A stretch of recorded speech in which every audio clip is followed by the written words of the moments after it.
नमस्कार और आप देख रहे हैं न्यूज 19। 10 मई को पाकिस्तान और हिंदुस्तान के बीच सीज फायर का ऐलान किया गया था, लेकिन इसके बाद पाकिस्तान ने सीज फायर का उल्लंघन करके फायरिंग और ड्रोन अटैक शुरू कर दिया था। लेकिन इसके बाद अभी 11 मई को हर एक चीज स्थिति पूर्ण सही तरीके से देखी जा रही है। स्थिति में पहले से सुधार आया है और लोग अब सामान्य रूप से अपने जीवन शैली को शुरू कर दिए हैं। बाजारें भी खुल गई है। जम्मू कश्मीर के कई इलाकों में जो लोग घरों में बैठे हुए थे वह भी अब घर से बाहर निकलने लगे। वहां का माहौल अब पिछले कुछ समय के बाद फिर से ठीक हुआ है। आइए नजर डालते हैं इस खास रिपोर्ट पे। भारत और पाकिस्तान के बीच 10 मई को हुए संघर्ष विराम सीज फायर समझौते के बाद 11 मई की रात जम्मू कश्मीर और अंतर्राष्ट्रीय सीमा आईबी पर पूरी तरह शांति बनी रही।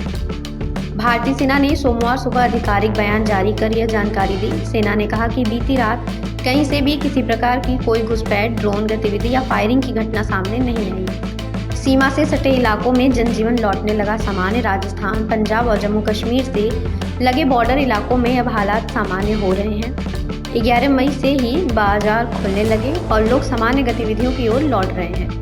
कई जगहों पर लोग 4 दिनों बाद बंकरों से बाहर निकले और दैनिक जागरूकता की पूर्ति में जुटे।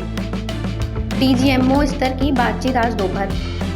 सीज फायर के बाद दोनों देशों के बीच सैन्य संवाद भी फिर से शुरू हो रहा है। सोमवार दोपहर 12 बजे भारत और पाकिस्तान के director general of military operations DGMO के बीच टेलीफोन पर बातचीत होगी। सेना सूत्रों के अनुसार यह बातचीत द्विपक्षीय स्तर पर होगी। किसी तीसरे देश की इसमें भूमिका नहीं होगी। बातचीत का उद्देश्य संघर्ष विराम की शर्तों और मजबूत करना और सीमा पर शांति बनाए रखने के उपायों पर चर्चा करना है। ऑपरेशन सिंदूर सेना मिशन पूरा। सेना से जुड़े उच्च अधिकारियों ने बताया कि पाकिस्तानी सेना ने कम से कम 12 एयरबेस से ड्रोन अटैक लॉन्च किए थे। इनमें से कई ड्रोन भारतीय सीमा में घुसे, लेकिन सेना की सक्रियता से बड़ा नुकसान नहीं हो सका। 10 मई की शाम 6:30 बजे 3 सेनाओं थल, वायु और नौसेना की संयुक्त प्रेस कॉन्फ्रेंस में बताया गया कि जिस उद्देश्य से ऑपरेशन सिंदूर शुरू किया गया था वह पूरी तरह हासिल कर लिया गया है। यह ऑपरेशन 7 मई को लॉन्च किया गया था, जब सीमा पर लगातार हो रही गोलीबारी और ड्रोन हमलों से हालात बिगड़ने लगे थे। संघर्ष का मानवीय नुकसान। 7 मई से शुरू हुए संघर्ष के दौरान अब तक 5 भारतीय सैनिक, आर्मी और 2 सीमा सुरक्षा बल बीएसएफ के जवान शहीद हो चुके हैं।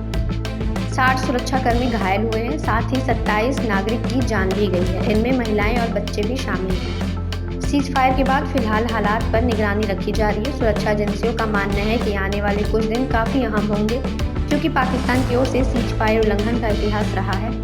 इसलिए एलओसी और अंतर्राष्ट्रीय सीमा पर तैनाती जवानों को हाई अलर्ट पर रखा जाएगा। इस रिपोर्ट में फिलहाल इतना ही। तब तक के लिए बने रहिए हमारे साथ और देखते रहिए न्यूज 19।